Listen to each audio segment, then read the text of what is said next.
May nakuha akong katanungan dito po sa ating vlog. Sabi po niya, wala pa pong universal or yung universal social pension na para po sa lahat ng mga senior citizens na walang pili kahit mayroon kang tinatanggap na pension sa iba't ibang institusyon.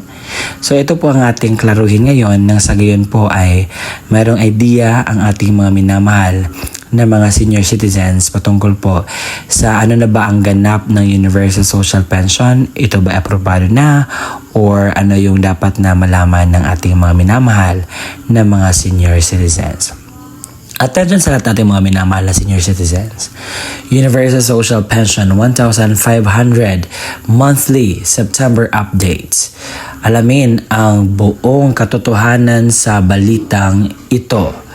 At ang objectives po ng ating balita ngayon is malalaman natin ang pagkaklaro po sa atin ng balitang ito. So, sa magsasabi, Sir, baka ano naman po ito, baka kalokohan. Please do watch the full videos or the full context of the video para po maisip niyo po kung ano yung dapat mong kunin na mga impormasyon bilang isang mamamayan na nakaabang po sa aking vlog. Dahil the purpose po is to inform you all sa ano yung dapat na malaman mo na katotohanan, and I highly recommend everyone to really watch until the end. And sa punto ito, kung gusto mo ang itong content, ay inanya kita na tapusin mo ito hanggang sa dulo nang sa gayon makuha mo ang punto ng video kong ito.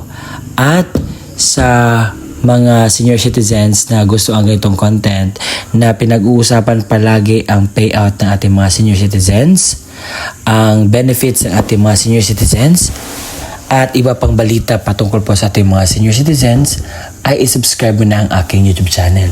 Dahil hindi po kayo magsisisi dahil marami pong mga bagay akong i-upload para po sa inyo, para po kumpleto po ang aking maibigay na vlog po. And sa ngayon po, isubscribe niyo po para maging updated po kayo, i-bell notification, and then para ano man yung mga balita na i-upload ko ay meron din kayo. Ngayon po, ating klaruhin, meron tayong panoorin na video, at ang video na ito ay isang panayam at related po ang katanungan sa kasagutan sa sinasabing Universal Social Pension kung meron na ba o wala, para po mas klaro po sa atin. Ipapakita ko po sa inyo nang sa gayon po ay mas klaro po sa atin. Hindi po ako gumagawa ng istorya dito. Let's go. Pakinggan natin ang panayam kay Dr. Mary Jean Loreche. Sa courtesy po ito sa DZMM Teleradyo. Ano ba ang kumbaga chances na ito hong isinusulong na universal pension hike 1,500 na pinamamadali na nga ito ni Senador Risa Ontiveros ay makapasa sa lalong madaling panahon? Base sa ating pinuntahan, no, we were part of the Senate hearing nitong Miyerkules lang. Opo. Mukha namang ang ating mga mambabata, si Senator Erwin at si Senator Risa Ontiveros, ay talagang puspusan ang kanilang paniniwala na dapat ito ay maisabatas. At nandun din naman ang taga-DBM, ang Department of Budget and Management, upang tanungin kung ito ay pwede bang lagyan ng pondo. Yan. So base sa kanilang response noong Miyerkules ay sa 2026, mukhang sabi nila, nakalaan na daw ang pondo ng bayan para sa iba't ibang mga programa at iba't ibang ahensya ng ating pamahalaan. Pero ang sinasabi po natin ay kung titingnan natin, pwede naman talaga itong by phases. Ibig sabihin, hindi naman one time, big time ang pagbibigay. Una. Pangalawa, kung titingnan po natin yung current status ng 1,000 na ibinibigay sa tinatawag na indigent na population ng Pilipinas, that's more than 4 million Filipinos who are recipients to that. So kung gagawin natin siyang universal social pension, ang mangyayari, currently we have more than 10 million senior citizens all over the country. Mm-mm. So, parang may balancing almost 5.5 million na dapat bigyan yan. Mm-mm. So, gumawa din tayo ng computation na sarili natin sa NCSC. Kasama doon sa aming position paper na ibinigay sa Senado, makikita naman natin na kung talagang paglalaanan siya ng pondo, pwede naman talaga. Yun. May computation po kayong sarili sa NCSC, ano ho? Opo, kasi Prof, kailangan nating tingnan dahil ako, paniniwala ko, being a medical doctor, Opo. at napansin ko na hindi naman lahat ng dapat ibigay ay ibigay natin. Ibig sabihin, there has to be a proper balance between our capacity, our economy, Yes. vis-a-vis the needs of other sectors and not just the seniors. Right. Pero base sa aming computation at 1,000 pesos, kung ipapantay natin sa lahat, hindi muna tayo mag-1,500, ay siguro this is more doable and realistic. Okay. So yun ang inyong sinusulong.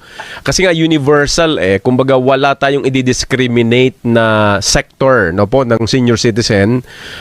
Kung magiging universal, kung magkanong ma-approve, all classes of people, no, na senior ang makakatanggap po ng 1,000 piso.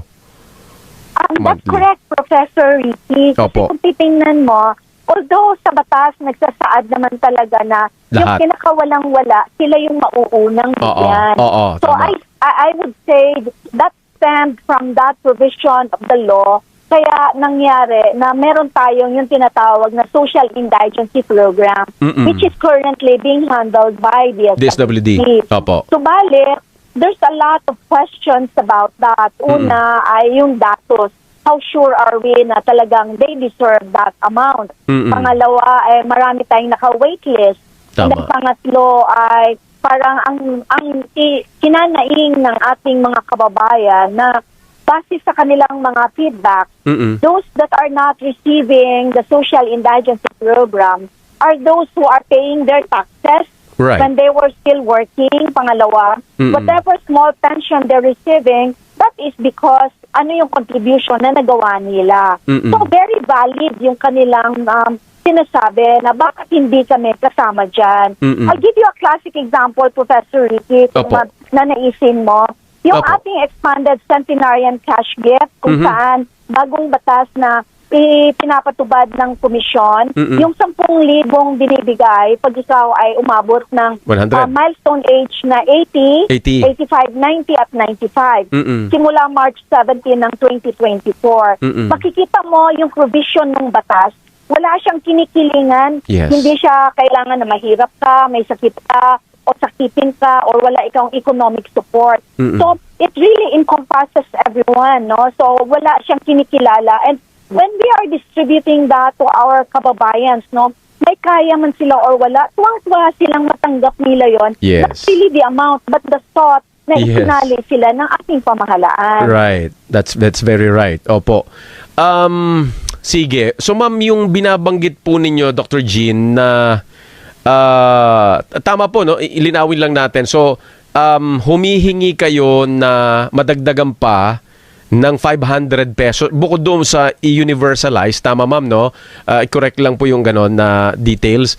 Bukod sa ma-universalize po ito, parang it's an addition, kumbaga modification doon sa umiiral na po ngayong batas, expanded senior citizens law. Gusto ninyong madagdagan pa ng another 500 ano po, Dr. Jean?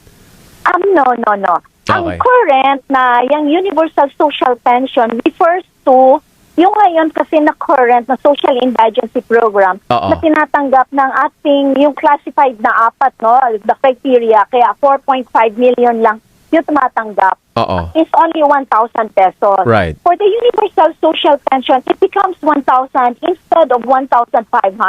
So kumbaga, it cuts across whether you're receiving na 1,000 or bago ikaw bibigyan, it should be status quo at 1,000 pesos para Ayun. lahat muna mabigyan. Yan. Kasi yung isinusulong ngayon na bill, there are several versions. Yung isa is 1,500, Yun. yung isa ay 2,000. So tayo, we have to be realistic in terms of capacity, in terms of our economy, at capacity ng budget natin, 1,000 peso per month for everyone for the universal social pension should be realistic already. Iyon.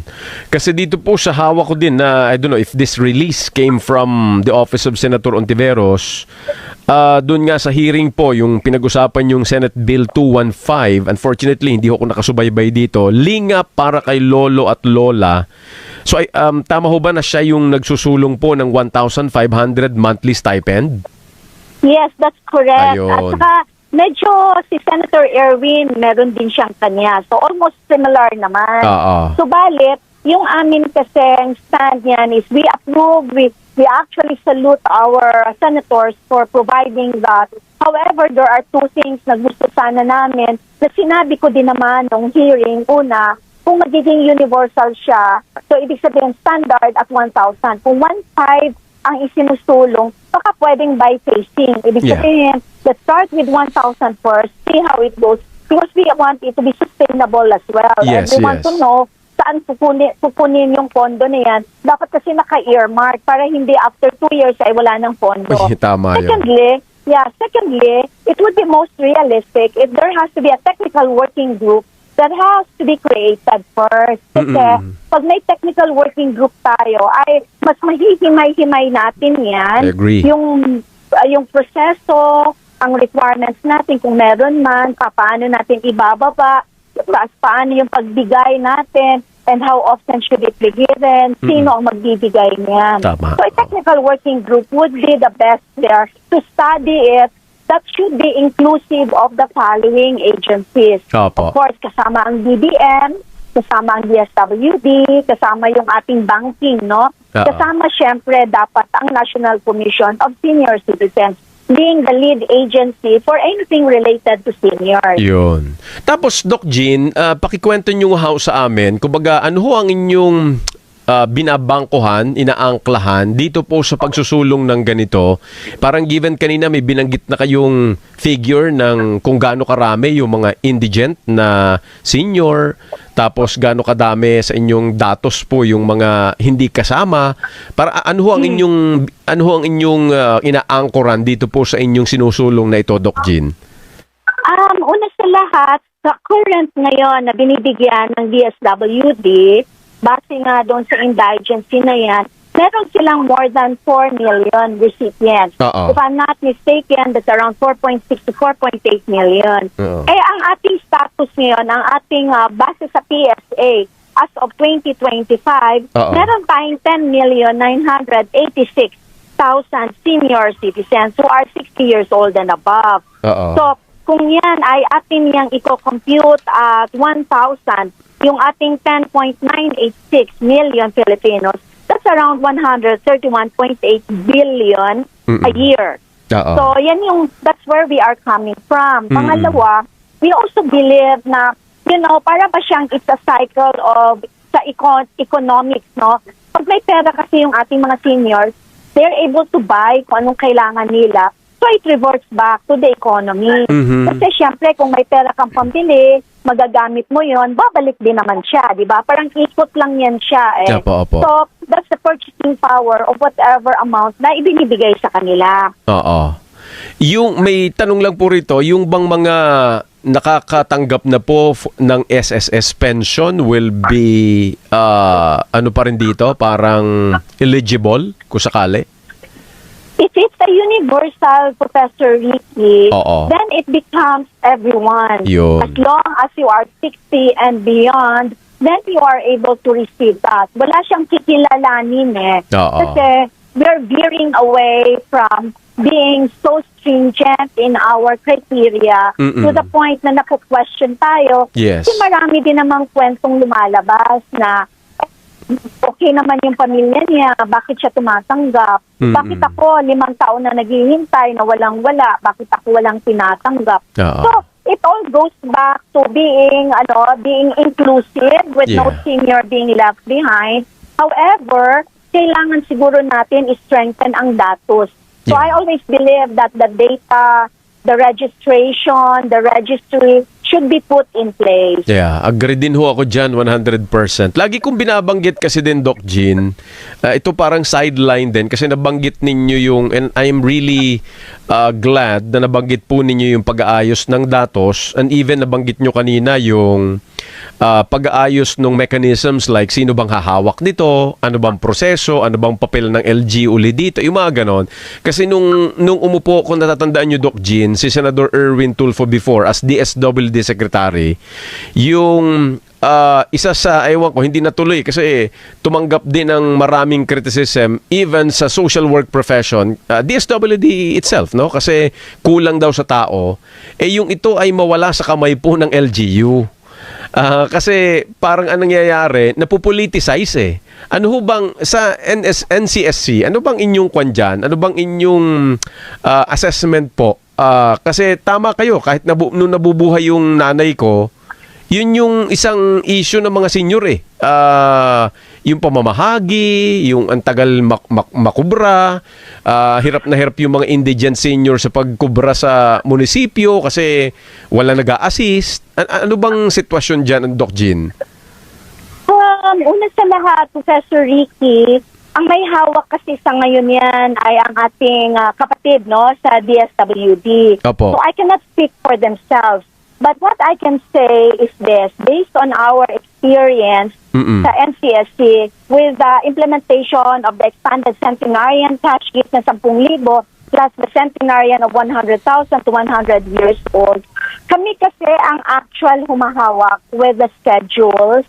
So we collaborate with the LGUs and then yung mga tauhan natin sa ibaba, after verification and validation, nasi-schedule tayo ng payout natin. So kami mismo, ang mga tauhan natin, ang gumagawa niyan sa kadahilanan na ayaw natin ma-politicize siya. Yun. Kasi it's a national subsidy or reward to our elder adults. So mahalaga siguro na yung concept na because it's a national government program, it should never in any way be politicized. Tama. Dahil galing din naman yan sa pera ng taong bayan. Nasana'y marami tayong nakuhang magandang balita ngayon sa aking ipinakita sa inyo. At yun po ang update patungkol po sa Universal Social Pension. Maraming salamat po sa panonood. Para po sa dagdag na balita, please subscribe my YouTube channel dahil araw-araw po ako nagbibigay ng magandang balita po para sa ating mga senior citizens. Ako po muli si Roel Mendez Otaño. Maraming salamat at paalam.